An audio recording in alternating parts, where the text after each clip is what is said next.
Hello guys, current affairs funda में आप सभी का स्वागत है। मैं हूं आपके साथ अभिषेक शर्मा और आज के इस वीडियो सेशन में हम 31 मार्च तक के सभी इंपॉर्टेंट करंट अफेयर्स कवर करने वाले हैं। हमेशा की तरह आप इस वीडियो को अंत तक जरूर देखिएगा, आज भी आपको काफ़ी कुछ जानने के लिए मिलेगा। साथ ही गाइस, इस सेशन को शुरू करने से पहले आप सभी को बताना चाहूँगा, यदि आप हमारे daily current affairs PDF, weekly PDF, monthly PDF और हर महीने के banking and economic awareness PDF चाहते हैं तो करंट अफेयर्स फंडा का 1 ईयर मेंबरशिप प्लान आप ज्वाइन कर सकते हैं, जिसका लिंक आपको वीडियो के डिस्क्रिप्शन में या फिर फर्स्ट कमेंट में मिल जाएगा। आपको बता दें, इस 1 ईयर मेंबरशिप प्लान के तहत आपको 1 साल तक जितना भी हमारा PDF कंटेंट है वो प्रोवाइड कराया जाता है, जिसे आप डाउनलोड कर सकते हैं और प्रिंट आउट भी निकलवा सकते हैं। इसके लिए चाहे तो आप करंट अफेयर्स फंडा ऐप को यूज़ कर सकते हैं या फिर अपने लैपटॉप या सिस्टम की मदद से वेब लॉगिन करके भी कंप्लीट PDF मटेरियल एक्सेस कर सकते हैं। कोई भी एग्ज़ाम हो, banking, SSC, railway, state PCS, सभी एग्ज़ाम्स के लिए जहां पर जनरल अवेयरनेस या करंट अफेयर्स पूछे जाते हैं, हमारा PDF मटेरियल काफ़ी यूज़फुल है। कोई भी अगर आपका डाउट होगा हमारे इस PDF कंटेंट से संबंधित, मटेरियल से संबंधित, कोर्स से संबंधित, तो कमेंट बॉक्स में अवश्य लिखिएगा। चलिए फिर करते हैं शुरुआत इस वीडियो सेशन की। सबसे पहले आज का क्वेश्चन देख लेते हैं, इसका आंसर आपको कमेंट बॉक्स में करना है। Which team clinched the first women's premier league title? किस टीम ने पहला महिला प्रीमियर लीग खिताब जीता है? ऑप्शन है Pune warriors, Delhi Capitals, Gujarat giants या फिर मुंबई इंडियंस। जल्दी से आप इसका आंसर कर दीजिए, फिर आगे बढ़ेंगे। अच्छा, इससे पहले वाले सेशन में क्वेश्चन पूछा था कि IMF की स्थापना कब हुई, तो उसमें एस्पिरेंट्स में कन्फ्यूजन था कि 1944 या फिर 1945। तो राइट आंसर 1944 है। हालांकि जो इसने फंक्शनिंग करना शुरू किया वो 1945 में किया था, तो दोनों में अंतर है।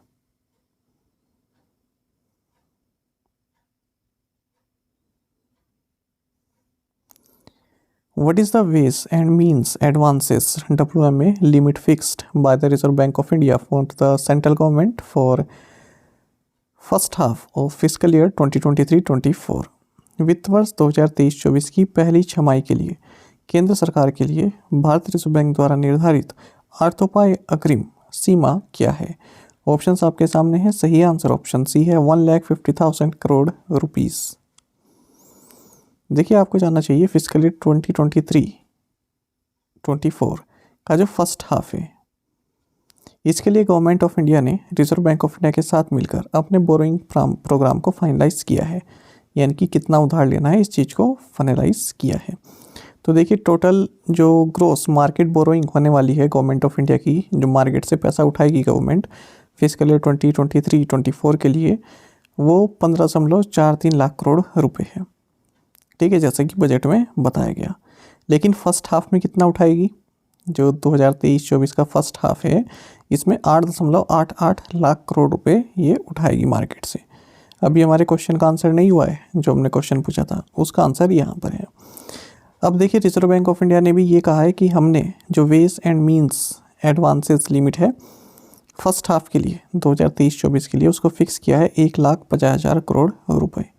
यानी कि RBI भी ऑफर करता है कि यदि आपको ज़रूरत है तो आप हमसे भी ले सकते हैं। चलिए समझते हैं क्या है। देखिए, बहुत आसान लैंग्वेज में मैं आपको बताऊंगा, ध्यान से सुनिएगा। वेज एंड मीन्स एडवांसेस, नाम से ही पता चल रहा है वेज एंड मीन्स एडवांसेस, यानी कि एडवांस देने के तरीके। एडवांस मतलब कि किसी को ज़रूरत है तो उसको पैसा देने के तरीके। तो ways and means advances are temporary advances given by the RBI to the centre and state governments to tide over any mismatch in receipts and payments. पहली बात आपने क्या सीखी है? टेम्परेरी एडवांसेस हैं। ठीक है, ये सरकार द्वारा पैसा प्राप्त करने का कोई एक खास जरिया नहीं है।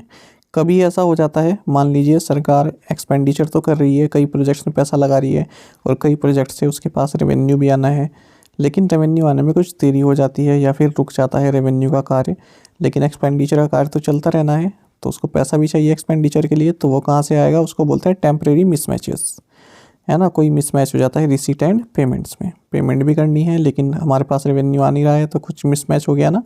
उसकी भरपाई के लिए रिजर्व बैंक ऑफ इंडिया एक लिमिट सेट करके रखती है कि आप इतना पैसा ले सकते हैं हमसे, कोई भी सेंट्रल गवर्नमेंट या फिर स्टेट गवर्नमेंट। तो ये चीज़ें क्लियर हुई। ये स्कीम कब इंट्रोड्यूस की गई थी? 1997 में। किसके तहत आती है ये? जो RBI का पूरा प्रोविज़न है, ये RBI एक्ट 1934 के सेक्शन 17(5) के तहत आती है।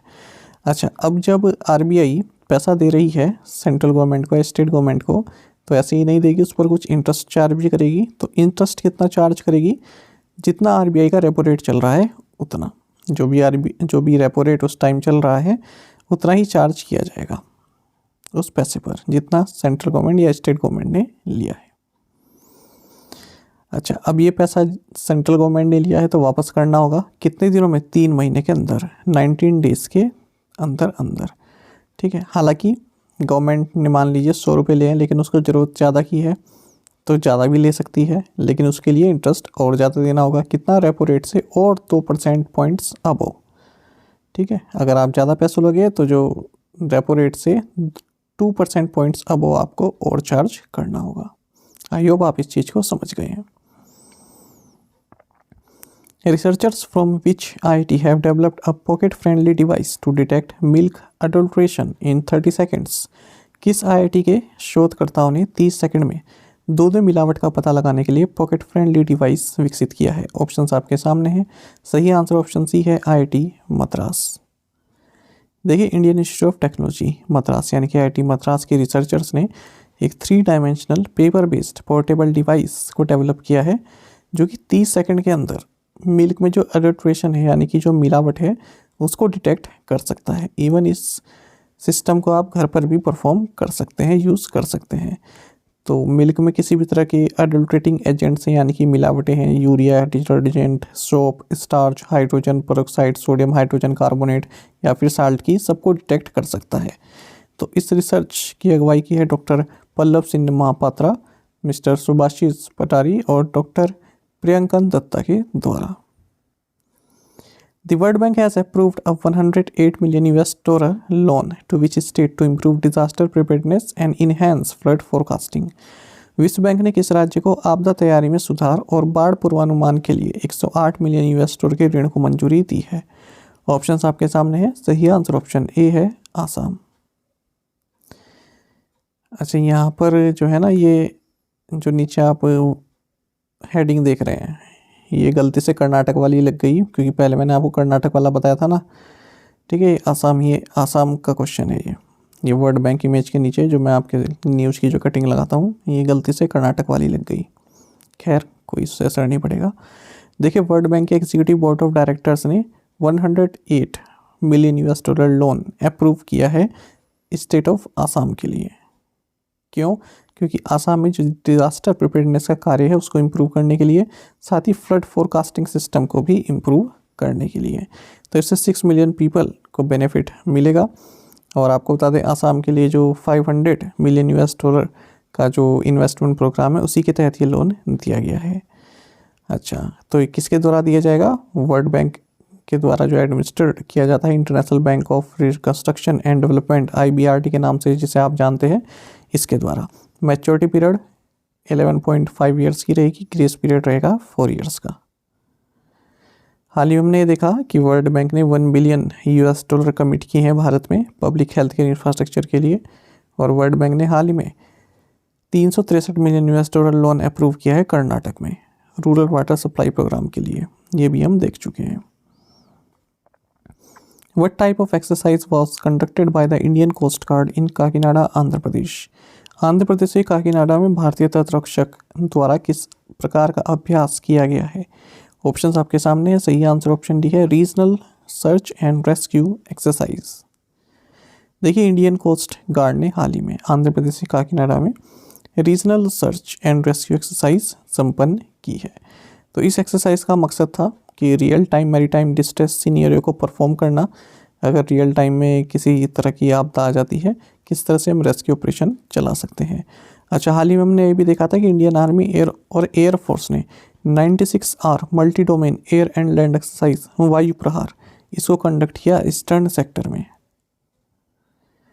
With which company did the Ministry of Defense sign a contract for procurement of 13 Lynx U2 fire control systems for the Indian Navy? भारतीय नौसेना के लिए 13 Lynx U2 fire control system की खरीद के लिए रक्षा मंत्रालय ने किस कंपनी के साथ एक अनुबंध पर हस्ताक्षर किए हैं? ऑप्शंस आपके सामने है। सही आंसर ऑप्शन बी है, भारत इलेक्ट्रॉनिक्स लिमिटेड। देखिए, मिनिस्ट्री ऑफ डिफेंस ने भारत इलेक्ट्रॉनिक्स लिमिटेड बेंगलोर के साथ एक कॉन्ट्रैक्ट साइन किया है, जिसके तहत इंडियन नेवी के लिए 13 links U2 fire control systems को प्रोक्योर किया जाएगा 1700 करोड़ रुपए की लागत में। किसके तहत? अंडर बाय इंडियन IDMM, यानी कि industrially designed developed and manufactured category के तहत। अब आप ये याद रखिएगा, क्वेश्चन यहाँ से इस तरह के बन जाते हैं कि कभी कभी ऑप्शन में भी पूछ लेते हैं कि किसके लिए प्रोक्योर किया जा रहा है। मिनिस्ट्री ऑफ डिफेंस द्वारा जो 13 links U2 fire control system है, ये BEL से किस ब्रांच के लिए प्रोक्योर किए जा रहे हैं, इंडियन आर्म्ड फोर्स से किस ब्रांच के लिए किए जा रहे हैं? तो इंडियन आर्मी, इंडियन एयरफोर्स या फिर इंडियन नेवी, किसके लिए? तो आंसर होगा इंडियन नेवी। ये भी आप देखा करें कि किस के लिए जा रहे हैं, नेवी के लिए, एयरफोर्स के लिए या फिर आर्मी के लिए। आपको बताते हैं लिंक्स U2 सिस्टम, ये एक Naval gun fire control system है और इंडिजिनियसली इसको बनाया गया है। जो भी इंगेजिंग टारगेट है उसको ये ट्रैक कर सकता है काफ़ी accurately. Which sports organization has signed a memorandum of understanding with Makers Hive and Villay Sports? किस खेल संगठन ने मेकर्स हाइव और विलय स्पोर्ट्स के साथ समझौता ज्ञापन पर हस्ताक्षर किए हैं? ऑप्शंस आपके सामने है। सही आंसर ऑप्शन सी है, पैरालंपिक कमेटी ऑफ इंडिया। देखिए, पैरालंपिक कमेटी ऑफ इंडिया ने एक मेमोरेंडम ऑफ अंडरस्टैंडिंग साइन किए हैं मेकर्स हाइव और विलय स्पोर्ट्स के साथ।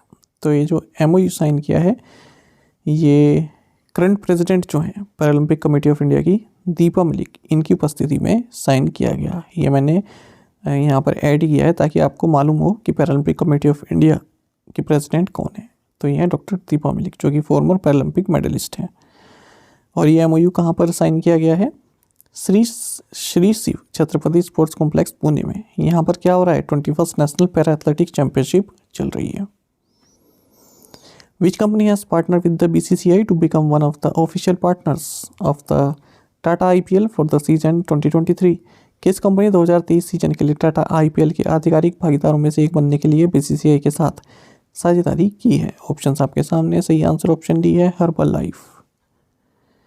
देखिए, premier global nutrition company Herbalife, इसने board of control for cricket in India यानी कि BCCI के साथ पार्टनरशिप की है, जिसके तहत ये Tata IPL Indian premier league season 2023 के लिए ऑफिशियल पार्टनर्स बन गया है। आप सभी जानते हैं टाटा IPL की शुरुआत होने जा रही है 31 मार्च से 28 मई के बीच तक ये चलेगा tournament. Name the former SEBI chairman who has been appointed as an independent director and non executive chairperson of the NDTV board of directors. SEBI के पूर्व अध्यक्ष का नाम बताइए जिन्हें NDTV के निदेशक मंडल के एक स्वतंत्र निदेशक और गैर कार्यकारी अध्यक्ष के रूप में नियुक्त किया गया है। ऑप्शंस आपके सामने हैं। सही आंसर ऑप्शन डी है, उपेंद्र कुमार सिन्हा। देखिए, farmer securities exchange board of India chairman Upendra Kumar Sinha या UK सिन्हा, इन्हें NDTV बोर्ड ऑफ डायरेक्टर्स में इंडिपेंडेंट डायरेक्टर और नॉन एग्जीक्यूटिव चेयरपर्सन नियुक्त किया गया है। आपको बता दें, UK सिन्हा सेबी के चेयरमैन रहे हैं 2011 से 2017 के बीच में। Welspun India CEO Deepali Goyan का, इनको भी इंडिपेंडेंट डायरेक्टर अपॉइंट किया गया है NDTV बोर्ड में। आपको जानना चाहिए 30 दिसंबर 2022 को अडानी ग्रुप ने 27.6% इक्विटी स्टेक NDTV में एक्वायर किए थे। किससे? जो NDTV के फाउंडर्स रहे हैं प्रणोय रॉय और राधिका रॉय से। अडानी ग्रुप ने 29.18% स्टेक NDTV में एक्वायर किए एक कंपनी से, जिसमें कि जो ये NDTV के फाउंडर्स हैं इनका इन्वेस्टमेंट रहा। उस कंपनी को बाय किया था इन्होंने, 29.1% स्टेक तब एक्वायर किए। फिर इन्होंने एक पब्लिक जो शेयर होल्डर्स हैं कंपनी में, उनसे भी 26% एक्वायर करने के लिए एक ओपन ऑफर दिया है। Who has been awarded the lifetime achievement award by the university of Texas? Texas विश्वविद्यालय द्वारा लाइफ टाइम अचीवमेंट पुरस्कार से किसे सम्मानित किया गया है? ऑप्शंस आपके सामने है। सही आंसर ऑप्शन सी है, नवीन जिंदल। देखिए, university of Texas at Dallas, इन्होंने इंडियन इंडस्ट्रियलिस्ट नवीन जिंदल को लाइफ टाइम अचीवमेंट अवार्ड दिया है। किस लिए? For his accomplishments in industry, politics and education. आपको बता दें, यूनिवर्सिटी ऑफ टेक्सास से लाइफ टाइम अचीवमेंट अवार्ड प्राप्त करने वाले सेकंड पर्सन बन गए। इससे पहले अजीज़ शंकर को भी ये अवार्ड मिला है, यह सम्मान मिला है। आपको बता दें, यूनिवर्सिटी ऑफ टेक्सास द्वारा दिया जाने वाला ये हाईएस्ट अवार्ड है जो उसके एलुमनी यानी कि जो यहाँ से पढ़े लिखे हैं उनको दिया जाता है। Which company has secured ₹915 crore green finance from the Japan bank for international cooperation JBIC। किस कंपनी ने Japan bank for international cooperation से 915 करोड़ रुपए के ग्रीन फाइनेंस के अंतर्गत प्राप्त किए हैं? ऑप्शंस आपके सामने है। सही आंसर ऑप्शन सी है SGVN। देखिए SGVN लिमिटेड, इसने 915 करोड़ रुपए हासिल किए हैं Japan bank for international cooperation JBIC से ग्रीन फाइनेंस के तहत, यानी कि ग्रीन प्रोजेक्ट में इन्वेस्ट करने के लिए। कहाँ कहाँ पर? मध्य प्रदेश में 90 मेगावाट का ओमकारेश्वर फ्लोटिंग सोलर प्रोजेक्ट के लिए, साथ ही 100 मेगावाट का राकानेस्टा सोलर प्रोजेक्ट गुजरात के लिए। तो इसके लिए इन्होंने फैसिलिटी एग्रीमेंट साइन किया है। किसके तहत? जो JBIC का global action for reconciliation economic growth and environmental preservation programme है, इसके तहत। What is the new upper age limit for ombudsman of the PFRDA set by the centre? केंद्र द्वारा निर्धारित PFRDA के लोकपाल के लिए नई ऊपरी आयु सीमा क्या है? ऑप्शंस आपके सामने हैं। सही आंसर ऑप्शन सी 70 ईयर्स। देखिए सेंट्रल गवर्नमेंट ने जो अपर एज लिमिट है pension fund regulatory and development authority के ओम्बुड्समैन की लोकपाल की, उसे 5 साल और बढ़ा दिया है। तो अब कितनी हो गई है? 70 साल। तो 5 साल बढ़ा दिया, इसका मतलब पहले कितनी थी? 65 ईयर्स। किसके तहत? Pension fund regulatory and development authority regulations 2015 के तहत 65 ईयर्स थी, अब 5 साल बढ़ा दिया, 70 ईयर्स कर दिया है। आपको बता दें जो ओम्बुड्समैन अपॉइंट किया जाता है वो 3 साल के लिए किया जाता है, और फिर रीअपॉइंटमेंट के लिए भी एलिजिबल रहता है और 2 साल के लिए। Pension fund regulatory and development authority PFRDA आप सभी जानते हैं कि रेगुलेटरी बॉडी है, भारत में जो पेंशन सिस्टम है उसको सुपरवाइज करती है और रेगुलेट भी करती है। Ministry of finance government of India के तहत ये ऑपरेट करती है। Pension fund regulatory and development authority act 19 सितंबर 2013 को पास किया गया था और नोटिफाई किया गया था 1 फरवरी 2014 को। Election commission has chosen a transgender person Manjamma Jogati as poll ambassador for which state? चुनाव आयोग ने एक ट्रांसजेंडर व्यक्ति मंजम्मा जोगती को किस राज्य के लिए चुनाव राजदूत चुना है? ऑप्शंस आपके सामने है। सही आंसर ऑप्शन बी है कर्नाटक। देखिए मनोज कुमार मीना, ये चीफ इलेक्टोरल ऑफिसर है कर्नाटक के लिए। इन्होंने अनाउंस किया है कि जो मिस मंजम्मा जोगती है, ट्रांसजेंडर फोक डांसर हैं, ये कर्नाटक जनपद एकेडमी की फॉर्मर चेयरपर्सन भी रह चुकी हैं, पद्मश्री अवार्डी हैं। इनको कर्नाटक में जो जहाँ पर कि अब चुनाव होने वाले हैं लेजिस्लेटिव असेंबली के, वहाँ का पोल एम्बेसडर नियुक्त किया है। आपको बता दें साल 2019 में फर्स्ट ट्रांसजेंडर वुमेन बनी थी जो कर्नाटक जनपद एकेडमी की प्रेसिडेंट बनी थी। आपको बता दें इनके अलावा राहुल द्रविड़ और चंद्रशेखर कांबड़ और अश्विनी अंगाड़ी, गिरीश कोड़ा, ये सभी कर्नाटक में पोल्स आइकॉन बनाए गए हैं। Which ministry's audit online application has been awarded the world summit on the information society award 2023? किस मंत्रालय के ऑडिट ऑनलाइन एप्लीकेशन को world summit on the information society award 2023 से सम्मानित किया गया है? ऑप्शंस आपके सामने है। सही आंसर ऑप्शन डी है मिनिस्ट्री ऑफ पंचायती राज। देखिए मिनिस्ट्री ऑफ पंचायती राज और नेशनल इंफॉर्मेटिक्स सेंटर NIC, ठीक है, इन दोनों को ही रिकॉग्नाइज किया गया है इनके ऑडिट ऑनलाइन प्रोग्राम के लिए। ऑडिट ऑनलाइन प्रोग्राम यानी कि जो जितने भी पंचायती राज इंस्टीट्यूशंस हैं इंडिया में उनके ऑनलाइन ऑडिट करता है इस प्रोग्राम के तहत, ऑडिट ऑनलाइन प्रोग्राम के तहत। आपको बताइए WSIS फोरम 2023 यानी कि world summit on the information society, WSIS forum 2023, ये इंटरनेशनल टेलीकम्युनिकेशन यूनियन का जो हेडक्वार्टर है जेनेवा, यहाँ पर संपन्न हुआ है। तो इसमें category 7 action line C7 ICT application e-government, इसके तहत यहाँ पर जो मिनिस्ट्री ऑफ पंचायती राज का ऑडिट ऑनलाइन प्रोग्राम है इसको रिकॉग्नाइज किया गया है। Who has become the first woman from Jammu and Kashmir to be felicitated with Wildlife Conservation Award? वन्यजीव संरक्षण पुरस्कार से सम्मानित होने वाली जम्मू कश्मीर की पहली महिला कौन बनी है? ऑप्शंस आपके सामने है। सही आंसर ऑप्शन ए है आलिया मीर। देखिए जम्मू एंड कश्मीर की only female wild life rescuer Alia Mir, ये एक NGO के लिए कार्य करती हैं। वाइल्ड लाइफ SOS एक नॉन गवर्नमेंटल ऑर्गेनाइजेशन है, 1995 में इसकी स्थापना की गई थी। इंडिया का जो नेचुरल हेरिटेज है, फॉरेस्ट, वाइल्ड लाइफ, इसके संरक्षण के लिए कार्य करती है। तो जो आलिया मीर है इनके वर्क को रिकॉग्नाइज किया गया है, पहचान मिली है। किस तरह से? जो जम्मू एंड कश्मीर के लेफ्टिनेंट गवर्नर है मनोज सिन्हा, इन्होंने आलिया मीर को फेलिसिटेट किया है एनवायरमेंट कंजर्वेशन में जो इनके एफर्ट्स हैं उसके लिए।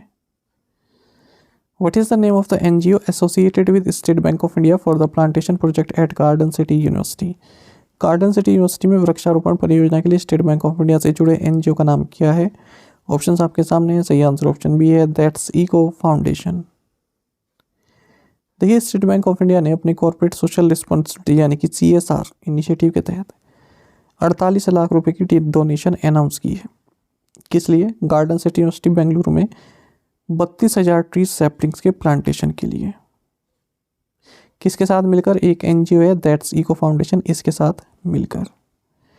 तो जो प्रोजेक्ट है इसको मियावाकी टेक्निक के तहत इम्प्लीमेंट किया जा रहा है। आपको बता दीजिए, मियावाकी टेक्निक है, इसको जापानीज बोटेनिस्ट अकीरा मियावाकी द्वारा इजाद किया गया था। इससे काफ़ी डेंस फॉरेस्ट डेवलप होते हैं और जो प्लांट की ग्रोथ है ये 10 टाइम्स फास्टर रहती है। ठीक है, और जो इसकी जो डेंसर है फॉरेस्ट कितने डेंस होंगे, वो 30 टाइम्स डेंसर रहते हैं देन यूजुअल। 2-3 साल में जो है प्लांट्स की ग्रोथ काफ़ी अच्छी हो जाती है, सेल्फ सस्टेनिंग रहती है। तो MOU साइन किया गया SBI, गार्डन सिटी यूनिवर्सिटी और इको फाउंडेशन के बीच में। Who has become the first person to swim from gateway of India to Elephanta caves in Mumbai? Mumbai में गेटवे ऑफ इंडिया से एलिफेंटा गुफाओं तक तैरने का कठिन कार्य पूरा किसने किया है? और ऐसा करने वाले दुनिया के पहले शख्स बन गए हैं। ऑप्शंस आपके सामने हैं। सही आंसर ऑप्शन सी है, कृष्णा प्रकाश। देखिए, महाराष्ट्र के सीनियर IPS IGP कृष्णा प्रकाश, इन्होंने अपनी अचीवमेंट में एक और कीर्तिमान हासिल किया है। इन्होंने हाल ही में क्या किया है? अरेबियन सी में गेटवे ऑफ इंडिया से एलिफेंटा केव्स तक स्विमिंग की है। और स्विमिंग तो कोई भी कर सकता है, लेकिन इन्होंने क्या अनोखा किया है? देखिए, गए हैं गेटवे ऑफ इंडिया से एलिफेंटा केव्स के थ्रू। और जो पॉपुलर स्विमिंग रूट है वो ये रहता है कि एलिफेंटा केव्स से गेटवे ऑफ इंडिया तक जाते हैं। ठीक है, क्योंकि जो हाई टाइड्स हैं वो गेटवे ऑफ इंडिया की तरफ हैं, इसलिए तैरना आसान रहता है।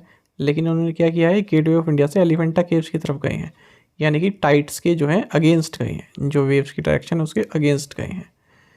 तो ये अपने आप में एक बहुत बड़ा कीर्तिमान है। 16.20 किलोमीटर की जो डिस्टेंस है उसको 5 घंटे 26 मिनट में इन्होंने पूरा किया है, गेटवे ऑफ इंडिया से एलिफेंटा तक। Who have become the first club managers to be inducted into the Premier League Hall of Fame? Premier league hall of fame में शामिल होने वाले पहले क्लब प्रबंधक कौन बने हैं? ऑप्शंस आपके सामने है। सही आंसर ऑप्शन सी है, Sir Alex Ferguson and Arsene Wenger. देखिए, former Manchester United manager Sir Alex Ferguson and ex Arsenal boss Arsene Wenger, ये फर्स्ट मैनेजर्स बने हैं जिन्हें Premier league hall of fame में इंडक्ट किया गया है। आपको बता दें, फर्ग्यूसन ये मैनचेस्टर यूनाइटेड के मैनेजर रहे 1996 से 2013 तक। 3 लीग टाइटल्स इन्होंने जीते हैं इन अ रो। और वेंगर की अगर हम बात करें तो ये जो है आपका आर्सेनल के मैनेजर रहे हैं। फुटबॉल की बात हो रही है यहाँ पर। What is India's rank on the passport index 2023 released by financial advisory services firm Arton Capital? वित्तीय सलाहकार सेवा फर्म आर्टन कैपिटल द्वारा जारी पासपोर्ट इंडेक्स 2023 में भारत की रैंक क्या है? ऑप्शन आपके सामने। सही आंसर ऑप्शन सी है, 144। देखिए, आपको जानना चाहिए कि एक फाइनेंशियल एडवाइजरी सर्विसेज फर्म है आर्टन कैपिटल, ये पासपोर्ट इंडेक्स अपना जारी करती है, तो 2023 के लिए भी जारी किया है। इसमें भारत की जो रैंक है ये 6 रैंक जो है स्लिप हो गई है, 6 पोजीशन नीचे गिर गई है।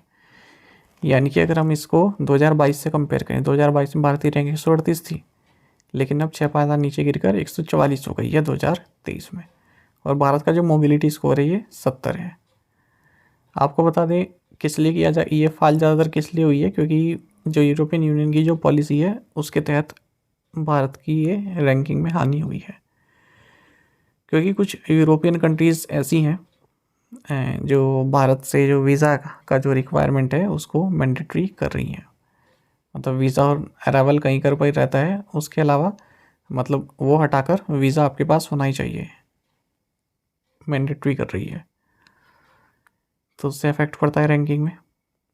अच्छा, ये जो रैंकिंग है टॉप की गई है यूनाइटेड अरब अमीरात यूएई के द्वारा, जिसका मोबिलिटी स्कोर 181 है, और भारत का कितना है 70।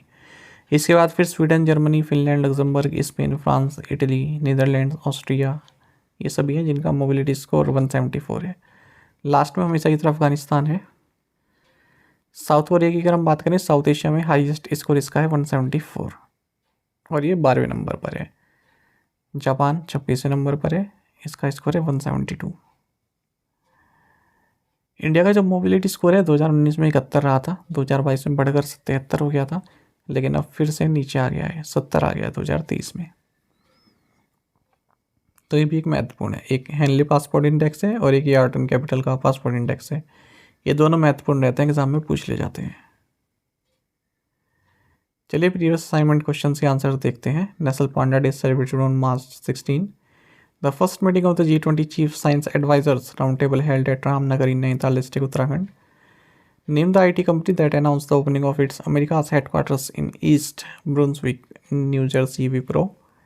Which company has launched an all-women production line with 100% female employees at its Hosur plant in Tamil Nadu? Answer is Ashok Leyland. Which regulator imposed penalties totaling 35.67 crore rupees on PNB Finance Industries Limited, Camek Commercial Company Limited and various other entities?